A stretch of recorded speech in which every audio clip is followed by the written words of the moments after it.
All right, we're live. So I would like to welcome Nathan Hirsch to the other side of podcast. Thank you for joining us today. Yeah, Michael, And Demetrius, thanks for having me. Absolutely. yeah, we're so excited. I think we're part of the same community. We have me and you have a lot of friends. The ClickFunnels world. I don't know if you're still part of that or not a part of that. Um, but that's where I feel like we've got connected before. But I think we should start off. Tell us a little bit about yourself and what you're currently doing. Yeah, so I'm a serial entrepreneur. I've been building businesses since I was 20. I got into Amazon in the real early days, 2008, 2009. I was a 21-year-old college kid and built a pretty large Amazon business and hired a lot of virtual assistants and freelancers to run that business since hiring college kids was hard, and turned that into a freelance marketplace, a competitor for Upwork and Fiverr called FreeUp. And I think that's what most people know me as, like the VA hiring guy. We scaled Free Up for 4 years. We were acquired in 2019, which was kind of cool, my first exit. And my claim to fame with that was not only do we scale it from a $5,000 investment to doing $12 million a year, but we did it with no office, no US employees. My internal team was 30 VAs in the Philippines doing everything from operations to sales calls to bookkeeping, you name it. And since the exit, my partner and I have diversified a little bit. We're building a portfolio of businesses. We have Outsource School, which teaches people our hiring process to hire A players. We have two bookkeeping brands, Ecom Balance for e-commerce sellers, Accounts Balance, which I'm rocking the shirt, is for non-e-commerce sellers, softwares, agencies, stuff like that. And then Trio SEO is our SEO business. So Connor Gillivan and I, we have a media company around our personal brand that we use to get people to our boring businesses that are all around customer service, and really taking the system in our own business and offering them to other people. What do you think has been? I know, Demetrius, you probably have a ton of questions too, Yeah. right?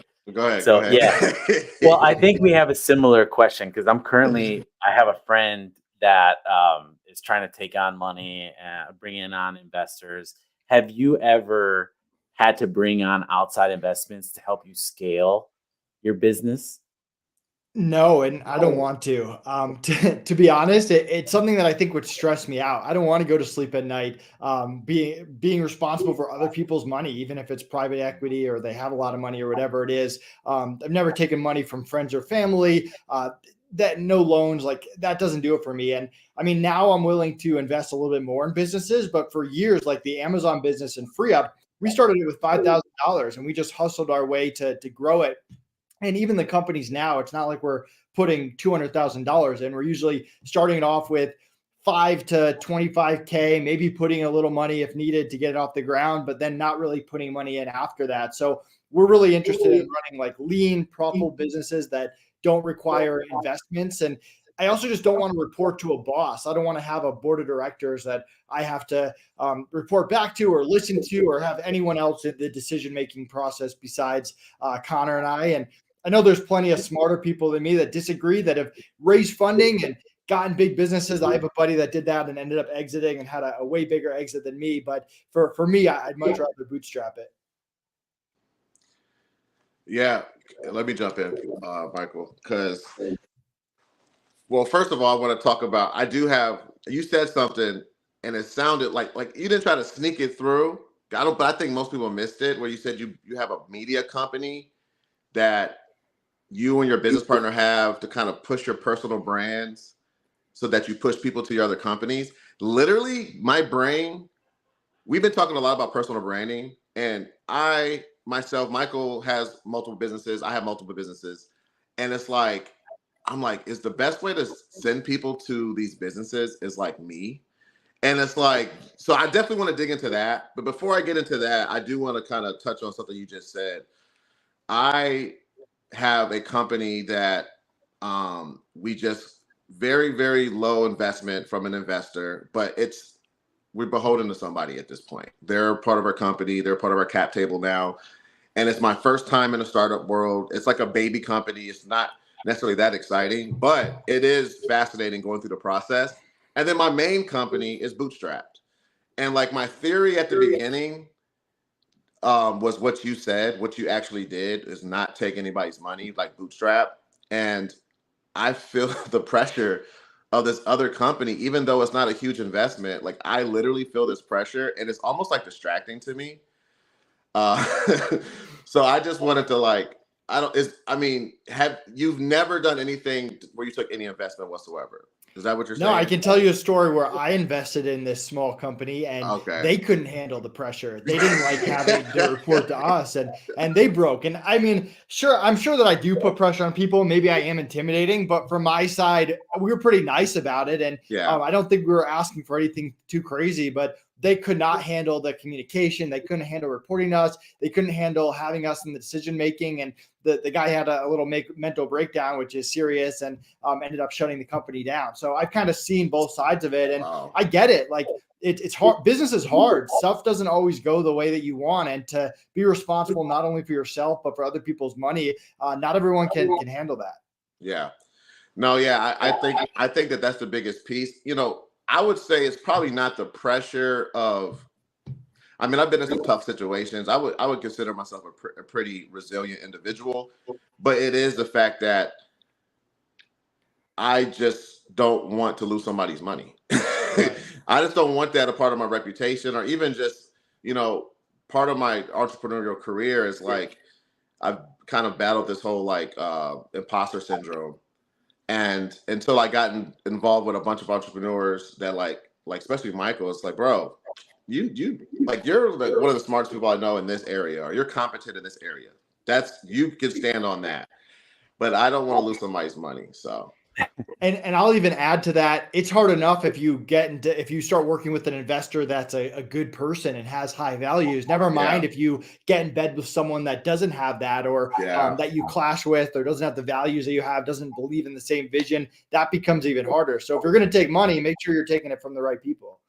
yeah. No, I agree. Yeah, I appreciate that perspective because I think this is probably my last route to do that startup. Plus, I don't even like the whole startup culture. I don't know how you feel about that whole startup culture, and I don't necessarily mean like the move fast, break things, like that type of part. I mean just the whole like pitching, get an investment.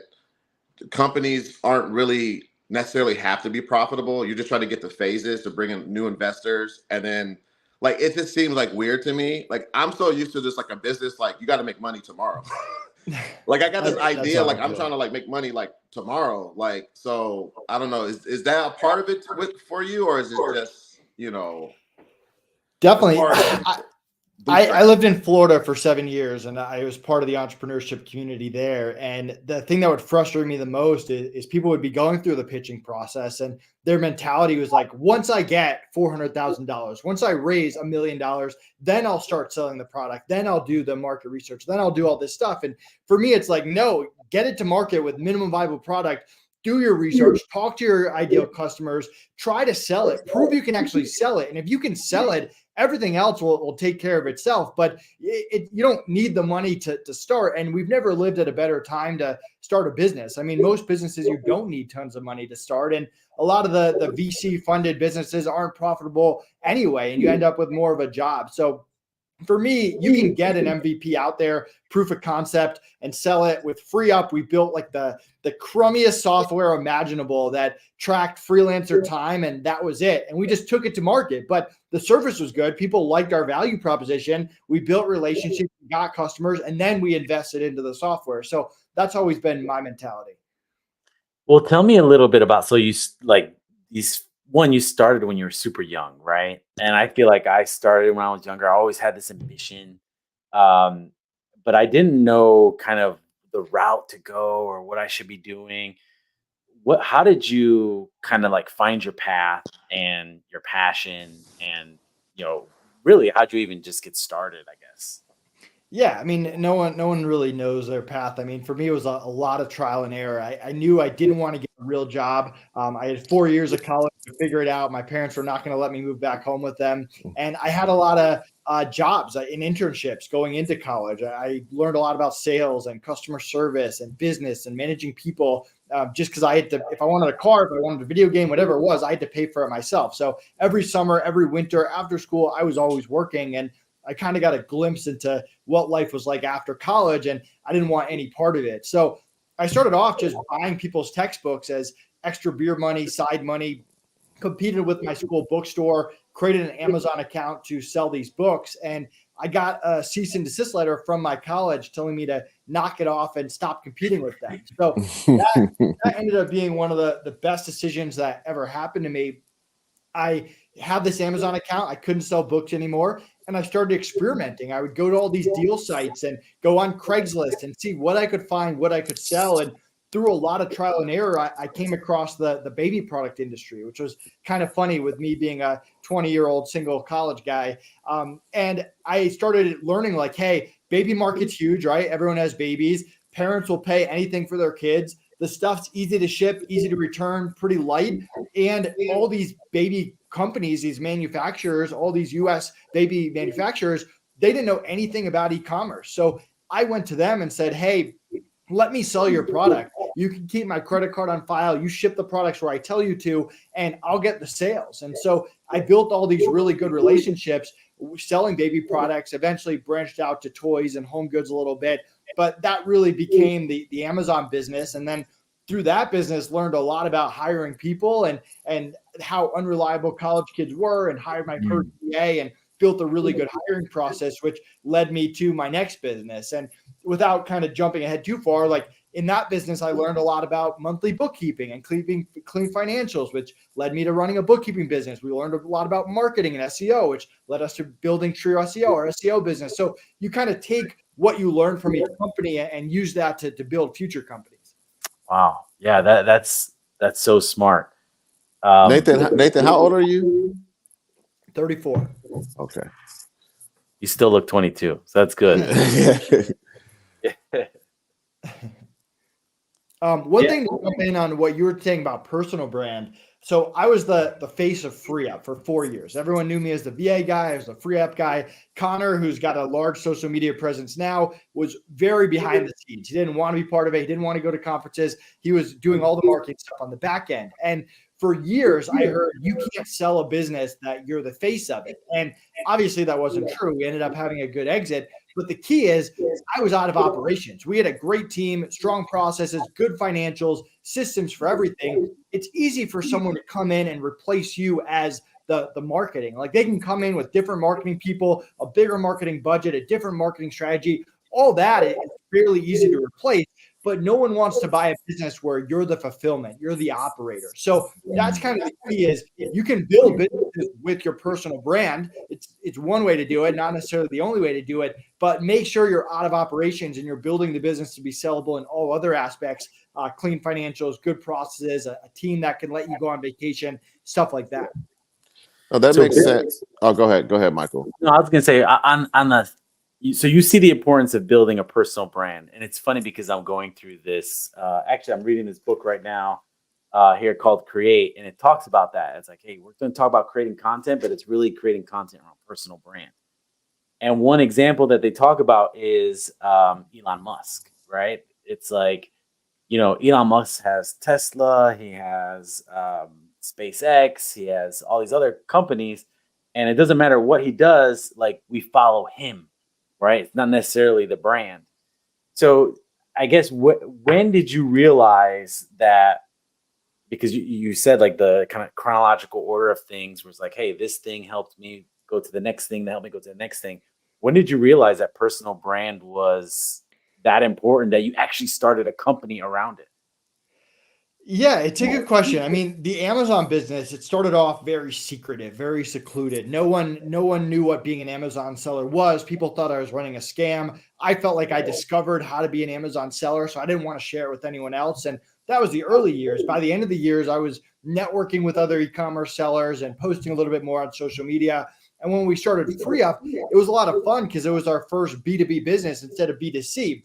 We got to have our own website and learn a lot about partnerships and podcasts and conferences and networking and all the stuff that went with that. So that's really when I doubled down and said, hey, I'm just going to start posting content. And I don't care if it sucks. I'm just going to post it consistently every single day. And if it works, I'll double down on it. And if stuff doesn't work, I'll delete the post or never post that again. So that was my first runway into it. And when we sold Free Up, I didn't delete all my channels, but I just disappeared for a year. I was like, all right, I did the podcast tour. I'm not doing anything. I'm not talking to anyone. I'm just going away on social media. And we really didn't have any business ideas when we sold Free Up. The original plan was to take a year off, travel the world. I thought I wouldn't see Connor for a year. Then COVID hit and we were kind of stuck inside with nothing to do and no business ideas. So it kind of forced us to start brainstorming other ideas earlier than maybe we would have.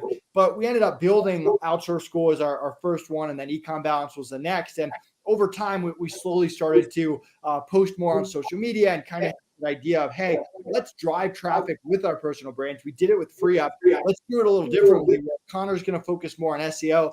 I'm going to focus more on entrepreneurship and keeping it simple and processes, and see how that goes, and just build a team to make it so it's not overwhelming. It's not something that Connor and I are working 15 hours a day putting together content, and build kind of this content library that we can repurpose and reuse stuff, or we're not just having to be creative every second of every day. So it kind of came about with disappeared and then came back in full force once we actually had other business ideas that we were passionate about. Was there any like specific, I don't know if you had something to say, Demetrius, but was there anything specific when it comes to like content creation around personal brand that you found to be like, oh, this style or this type of content or mixing it up? Like, was there any type of framework that you found to be useful? So one thing we did at Free Up that we still try to do today is we just documented everything along the way. Like if you joined our Free Up newsletter, we said, this is who we're hiring. This is the software we're building. This is how many build hours we had. These are our goals. This is the new affiliate program we built. We were just telling people what we were doing and how we were doing it. And that's kind of how my content is. Hopefully, if people are listening, they can give me a follow, Nathan Hirsch, on whatever channel they use. But I just share what I'm doing in my businesses, what businesses we're starting, what's going through our head, what we're talking about at meetings, how our meetings are going, and just being open and honest and sharing as much as we possibly can. And entrepreneurship is hard. We share our wins as much as our failures. We had a software that we built along with Outsource School called Simply SOP. That was an SOP storing software for standard operating procedures. And Outsource School did really well. People didn't love Simply SOP. It was just kind of a necessary with all the Google Docs and Looms of the world. So we ended up selling that back to our developer, and we were just open and honest along the process. And I think people appreciate that. They don't expect you to be perfect, but I think people are more skeptical now of all the people that just boast on social media of all this great stuff they're doing. We like to just tell people the decisions we're making and how it goes, whether it's good, bad, or ugly. And that's kind of worked for us. Yeah, this is so valuable. It's so weird because this is literally, I think we talked about this exact thing on the past 2 podcast episodes that me and Michael did. It was just me and him. And a lot of times when it's just me and him and we don't have a guest, we're just like literally just like, it's like a therapy session of like, what are we thinking? Like, how are we trying to move? Like, what do you think about this? And we've been talking about personal branding, and you answered a lot of the questions I was actually going to ask you. But I do want to call them out because it was valuable. Because my question was going to be like, all right, so you have, we could take Steve Jobs, right? Everyone loves Steve Jobs, as a founder. And I think he gave humanity to the products, right? A lot of people were like, we love this guy's passion. We love how he's an innovator and he's pushing it forward. And, when you buy an iPhone or a Mac or whatever, a part of it, you're like, this is like Steve's company, right? Rather than just like a company that has no face, because we're like attracted to people, right? So Michael mentioned Elon Musk and all this, and then Steve Jobs eventually, buys part of Pixar and all these different things. It's like, oh, that makes sense. That makes sense. And that's what I started to realize, like, oh, okay. So as an entrepreneur, you kind of do have to decouple yourself from your business. But then what is your brand when you separate yourself, right? And you kind of said that you were kind of like, just like the simple approach of being an entrepreneur, building systems and efficiency, right? So I don't know if you could maybe dive in just on that piece a little bit of just like, what is Nathan Hirsch's brand out? Like, because say you exit all your companies, you have 0 companies. It's like your brand has to still you got to be able to do something with it, right? It's an asset to you. I don't know if it's not really a question. I'm just trying to give you like the runway to maybe just dive deeper into like maybe what your personal brand is and how it makes sense for your business, but even future businesses that you haven't even thought of. Yeah. And another piece of it too is we're not just driving traffic from our personal brand. It's a part of it. It's a piece of it, but we do a lot with SEO where people will find an article about e-commerce bookkeeping and go and become an e-com balance client without really knowing about me or knowing my story. We do a lot of partnerships where we do newsletter blasts and blog swaps and different and stuff like that, where again, I'm not really involved. People are grabbing my content. Maybe they know about me, maybe they don't. So it is a big part of it, but it's not the only part of it. And I mean, my brand is all about keeping it simple. I talk about stuff that to the average entrepreneur might be boring, but it's really the foundation of business. It's good hiring, building good process, good SOP, having good financials, and having a good marketing and SEO strategy. And that's the basis for any company that you want to start. And there's good entrepreneurs out there with good ideas that fail because they can't hire well, or they can't retain talent, or they don't have good systems in their business and everything's in their head, or their books are a mess and they just delay bookkeeping and dump it on their CPA every year, or they have that one channel that they're getting clients from. But if that channel goes away, if Facebook ad changes, they don't have anything to fall back on, and they haven't been investing in SEO. So a lot of I'm not necessarily reinventing the wheel or becoming the next Uber, but I'm trying to keep it simple, saying, hey, these are the interview questions you can ask. This is how you run a meeting. This is the meeting you should have every month to go over your financials. And I think a lot of people can relate to that because in the grind of being an entrepreneur, you kind of chase the shiny objects and you're trying lots of different things and you're putting out fires, but you forget to go back to the basics and keep it simple on what you should be focused on as the entrepreneur every single month. No, that's amazing. Yeah. With your personal brand, do you add any, like, I'm going to say extras, right? So entrepreneurship, business. Do you add things that you like to do? And what are those things that you like to do if you add them? Yeah, I sprinkle it in. I'm a big dog guy. My parents never let me have dogs growing up, so I have 2 dogs now. I'm a new dad. I have a 6-month-old, so I'm in tired dad mode at all times right now, and learning how to be a parent. We're foster parents, so we foster teens and people that didn't grow up with 2 loving parents and a roof over their head and stuff like that. So that's a big part of what my wife and I try to do to give back. I live in Colorado and all the stuff that goes with it. So we're snowboarding, we're hiking, we're outdoors all the time. I play competitive softball. I do 1-hour HIIT workouts every day, which people think I'm crazy.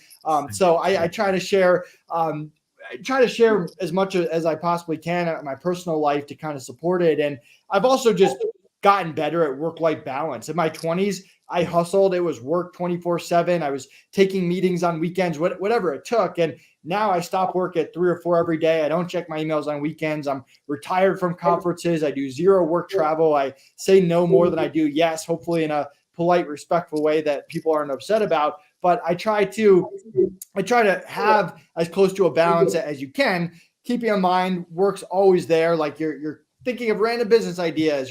If the problem comes up, you're thinking about it on a weekend or whatever. But I am able more now to separate it than maybe I was 5-10 years ago.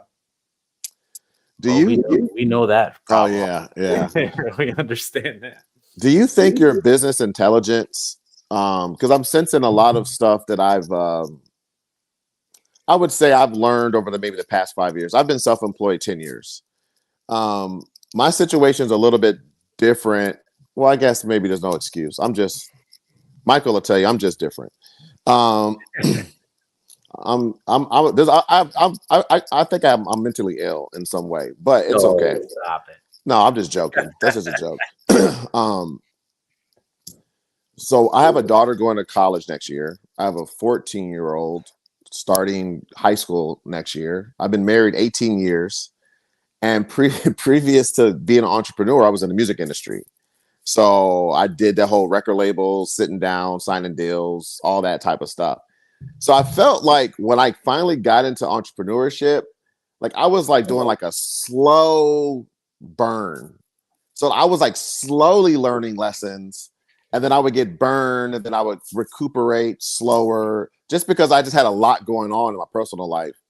And the reason I asked your age, which it doesn't always have to do with age, right? But I feel like you've had some early successes that probably brought you some early failures that allowed you to just like learn really fast and like pivot and change and whatever.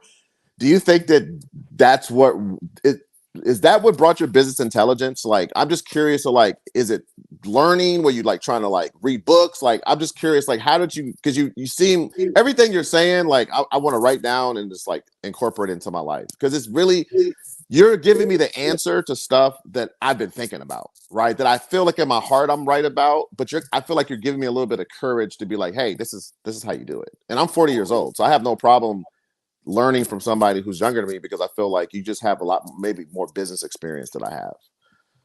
Yeah, I mean, we went through a lot early, success, failures. I almost feel like it's like a Hollywood child star actor where like we got into Amazon early, made a bunch of money, but then we had to lay everyone off, and that was devastating, and it stuck with us. And then we had another win where down the line we sold Free Up, and that was kind of like redemption. So we've kind of like been through these ups and downs where you become a little number to that. And I think I just have some preconceived notions that I go into business with, where it's like, most businesses fail. So you have to know that going in. If you're expecting 100% success, that's not going to happen, especially if I'm building a portfolio of businesses.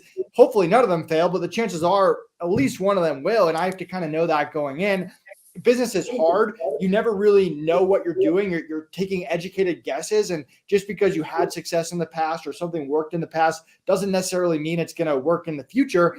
And I just believe a lot in relationships and customer service and not screwing people over and keeping my reputation over anything else. Like I wouldn't trade it for any amount of money. So if you kind of start with that, then it kind of makes it easier, and you could be a little bit easier on yourself where, like, hey, if something bad happens, you have to put out a fire.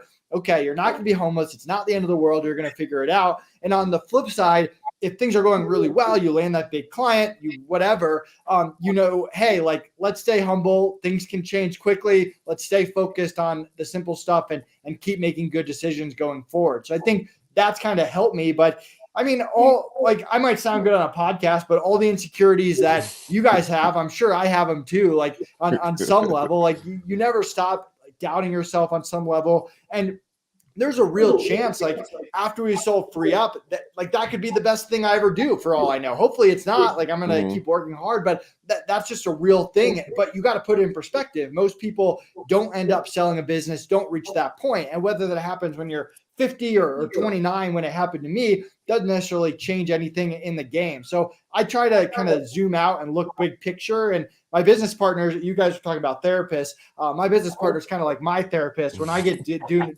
and gloom, where I can just rant to him, and he usually helps me put things in perspective too. Yeah, that's via Demetrius. That's actually how this podcast started. Is me and Michael call each other every day and just vent about everything. This is too good to keep it to ourselves. Yes, we learn from it because it helps us like get through that situation that we're getting through. And like you said, like sometimes there's maybe a piece of us that all feel that way, and there's no reason to hold it back or whatever.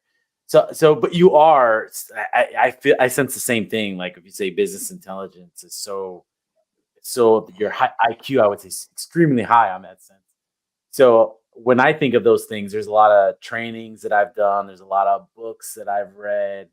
Is there anything that kind of sticks out to you that says, hey, look, this one book, I would recommend it because it did give me longevity, whether that has to do with leadership or that has to do with marketing. I would think for me, one of the books, it was actually one of the earlier books that I read. It was actually The 5 Temptations of a CEO by Patrick Lencioni. And it was just how, basically these things that get in the way of like being a good leader, moving the business along. And it was a short read, and it was a parable. And I thought it was a great book. So is there anything out there that maybe you would recommend for people to read or to like get their education up on that sense?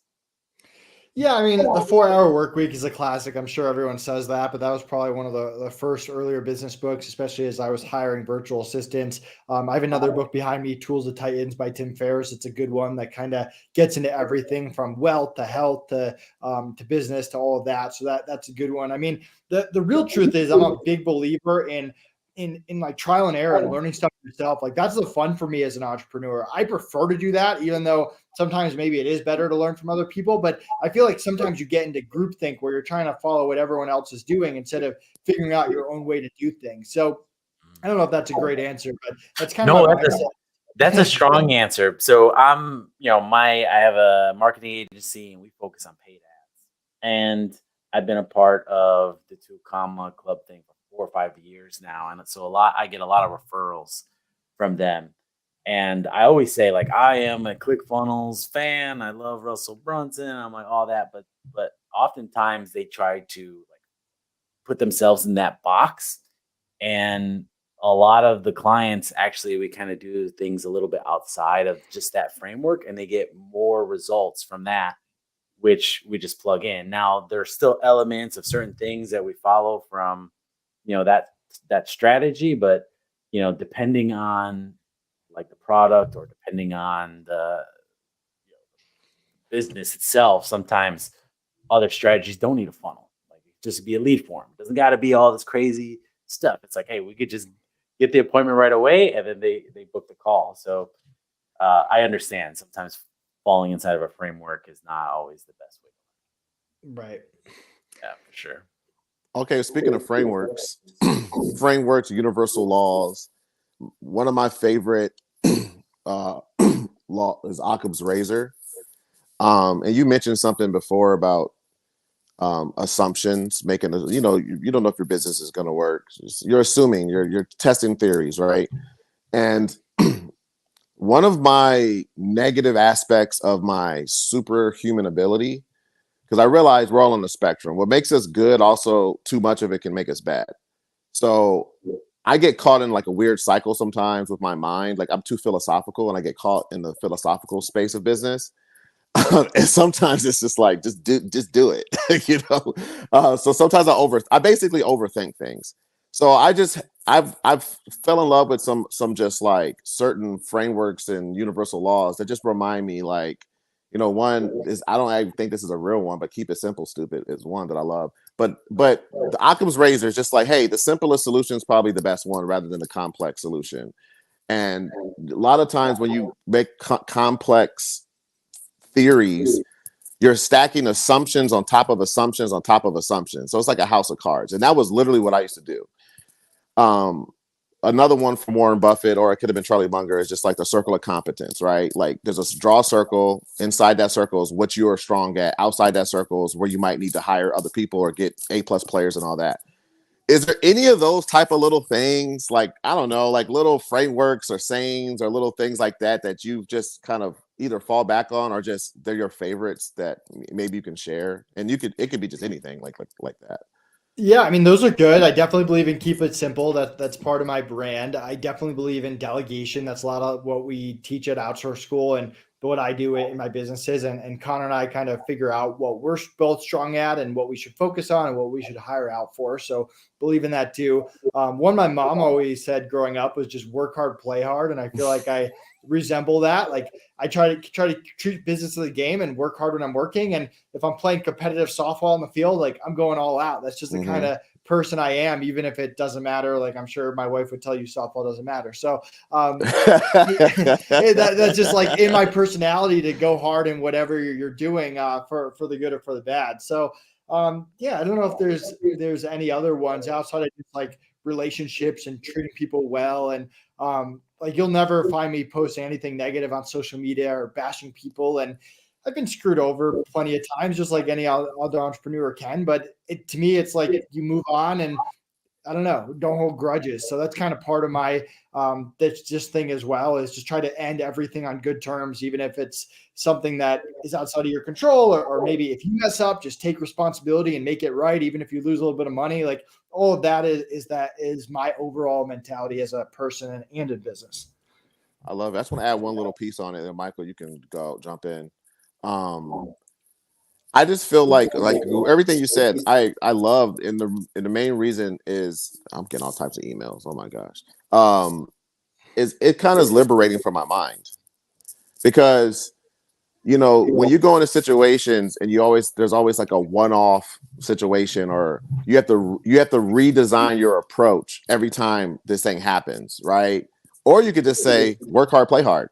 Like that's what I do all the time. Like I'm not thinking about it, right? It's freeing to have those things. So yeah, I like the ones you said, but I just think for me it's just like, hey, if I lose out on an opportunity because I'm treating somebody this way, like, and if they're going to screw me over in the future, like it happens to me sometime, but I'm just going to continue to just stay how I'm going to approach this all the time like this. So Yeah, agreed.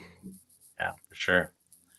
Well, as we begin to wrap up here, like who we have listening, who would be your ideal client, and where would they be able to find you and get a hold of you or be a Yeah, part of you?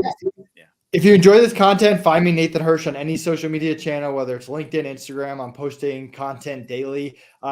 And yeah, I mean, if you're looking to learn how to hire, go to Outsource School. If you're looking for monthly bookkeeping help, accounts balance, SEO help, go to trioseo.com. And we have a lot of free resources there as well that can help you. I think I'm gonna go to account balance because I feel like that's the one part of my business that I'm horrible in. I know. We'd love to work with you. I use QuickBooks, drop it on a CPA, and be like, man, I'm sorry. I apologize. Well, I know your time is valuable. I don't know if there's any last questions you want to ask Demetrius? No, I just want to. I think, I mean, you just gave us so much nuggets. I do think it's important for people to dig deeper themselves if they watch this. Like you can't give everyone the whole script, right? So I love how you just kind of pointed people in the right direction in certain areas. So I appreciate you, and I appreciate the fact that you're willing to share that with us and our community that we're building. So yeah, thanks so much for having me, guys. Yeah, thank you for joining. all right, peace.